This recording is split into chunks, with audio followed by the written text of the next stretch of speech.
ఈ పైన స్వామివారికి గోపురము వంటివి అన్నీ కట్టిద్దామని శీఘ్రంలో అనుకుంటున్నాం. వచ్చే సంవత్సరం గణేష్ నవరాత్రుల వరకు ఈ యొక్క మనకు స్లాబ్ అనేది పరిపూర్తిగా అయిపోతుంది. ఎందుకంటే బ్రహ్మోత్సవాల టైంకి మీకు తెలిసినట్టుగా రెయినీ సీజన్ కాబట్టి అవును. వర్షం అనేది చాలా ఇబ్బంది పెడుతున్నది. కావున వచ్చే సంవత్సరం వరకు మనము ఇది ఏర్పాట్లన్నీ చేసుకుంటున్నాం.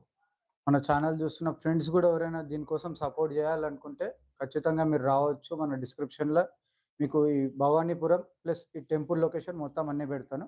ఎవ్వరు ఏ రకంగా సహాయం జేయాలనుకున్నా మన పంతులతోటి లేదంటే మన ఓం సాయి ఫ్రెండ్స్ అసోసియేషన్‌ని మీరు ఎవరైనా కాంటాక్ట్ జేయొచ్చు. అవన్నీ డీటెయిల్స్ అన్నీ మీరు కావాలనుకుంటే కామెంట్ సెక్షన్‌లో మీరు బెట్టండి. గూగుల్‌లో సెర్చ్ కొట్టినా గూడా మా యొక్క నంబరొస్తుంది. ఓకే. అంటే ఆలయ టైమింగు, అదే విధంగా మా యొక్క మొబైల్ నంబర్ గూడా వస్తుంది. చాలామంది కాల్ జేస్తుంటారు. అంటే ఓకే. ఆ యొక్క మీరు గూగుల్‌లో గూడా సెర్చ్ కొట్టొచ్చు. భవానీపురము శ్రీ సిద్ధి బుద్ధి సమేత మహాగణపతి దేవాలయం అని జెప్పి అందరికి గూగుల్‌లో గూడా కనిపిస్తుంది. ప్రతి సంవత్సరం చేసిన ప్రోగ్రామ్‌ని గూగుల్‌లో గూడా అప్ టు డేట్ పెడుతుంటాము. కావున మీకు ఇంకేమైనా ఉంటే ఆ గూగుల్‌లో గూడా మీరు సెర్చ్ చేసుకోవచ్చు. సిన్స్ ఈ యొక్క ఆలయం 2018 నుంచి ఇప్పటి వరకు ఈ స్థాయికొచ్చింది. ఒక్కసారి మన సోదరులు చూపిస్తారు. మీరొకసారి అందరూ చూడగలరని కోరుతున్నాము.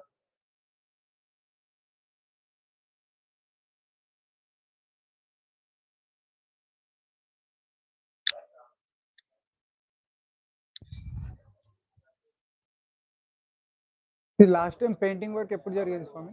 ఇది రీసెంట్‌గా మొన్న చేయించాము బ్రహ్మోత్సవాలకు. ఓకే. అంటే ఈ స్లాబ్‌నే ఇంకా మనం ఎక్స్‌టెండ్ చేయాలని జెప్పి దీనికి ఇంకా అంటే మొత్తం దీన్ని కంప్లీట్‌గా మీదికి కట్టాలనుకుంటున్నారా? లేకపోతే ఎలా లేదు. ఈ ముందుకా? స్లాబే మనము రోడ్ వరకు పెంచాలనుకుంటున్నాం. ఈ షెడ్ ఉన్నది గదా! మనకు. అవును. అంటే ఎవరైనా గాని ఆ ఎదురుగా షెడ్‌ను చూసి టెంపులే అన్నట్టు ఆలోచిస్తున్నారు. కాబట్టి ఈ స్లాబ్‌ని మనము ముందుకు ఎక్స్‌టెండ్ చేయాలనుకుంటున్నాము. కావున ఎవరైనా బంధుమిత్రులు ఎవరైనా ముందుకు వచ్చినట్లయితే చాలా సంతోషం. ఇది ఇప్పుడు రెగ్యులర్‌గా మీకు గణేశుడు పెట్టే శ్రావణం. రెగ్యులర్‌గా పెట్టేదే. అంటే స్లాబ్ వేసినా గాని అక్కడ గణేశుడైతే పెడతాం గానీ హైట్ కొద్దిగా తగ్గించుకొని అదే ప్లేస్‌లో మనము ప్రతి సంవత్సరం చేసుకున్నట్లానే పండగలన్నీ చేసుకుంటాం. సార్ మా భక్తులకి మీ పేరు, మీ నా వినాయకుడి యొక్క గురించి పేరు సన్నీ మరొకసారి. ప్రసాద్ ద్వివేది. నేను ఇక్కడ శ్రీకృష్ణ నగర్ భవానీపురము గణేష్ టెంపుల్ దేవాలయంలో అర్చకుడిని. మనకు ఈ యొక్క ఆలయం అనేది ఎన్విరాన్మెంట్‌కు గూడా రిజిస్ట్రేషన్ అయ్యి ఉన్నది. ఓకే. ఎన్విరాన్మెంట్‌లో గూడా మనము రిజిస్ట్రేషన్ చేయించడం జరిగింది. మనకు ఆ యొక్క ఎన్విరాన్మెంట్ రిజిస్ట్రేషన్ నంబర్ C/1414/2022 మనము ఎన్విరాన్మెంట్‌లో గూడా రిజిస్ట్రేషన్ చేసుకున్నాము.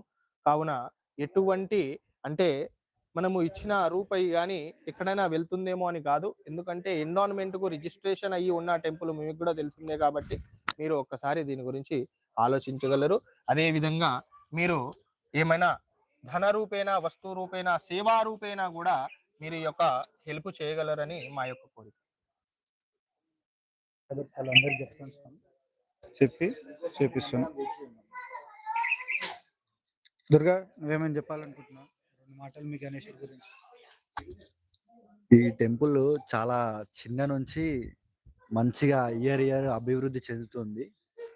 మీ అందరూ కూడా ఏమైనా ముందడుగేస్తే ఇంకా బెటర్‌గా ఉంటదని నేను కోరుకుంటున్నాను. ఓకే ఫ్రెండ్స్, ఇంకొకసారి మీకు ఈ టెంపుల్‌ని చూపిచ్చేస్తాను. చూడండి. సో మన మూషికుడు.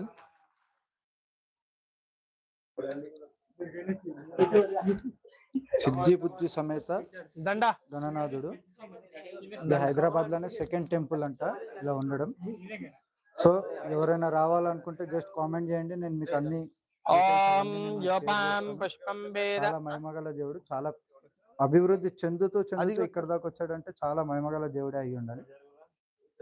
సో అందరు రావాల్సిందిగా ప్లస్ కామెంట్ చేయండి. నెక్స్ట్ వీళ్ళు ఇంకా డెవలప్ అవ్వడానికి ప్లస్ మన తరపున మనం ఏదో ఒకటి హెల్ప్ చేద్దాం ఫ్రెండ్స్. ఓకేనా? సో అక్కడికి వెళ్ళిపోదాము మళ్ళా గణేష్ హోమం దగ్గరికి.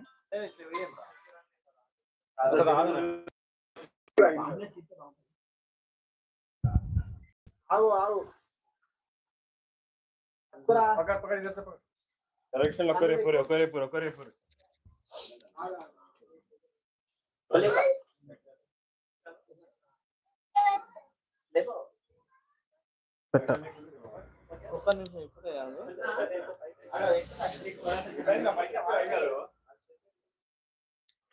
రంజిత్ రా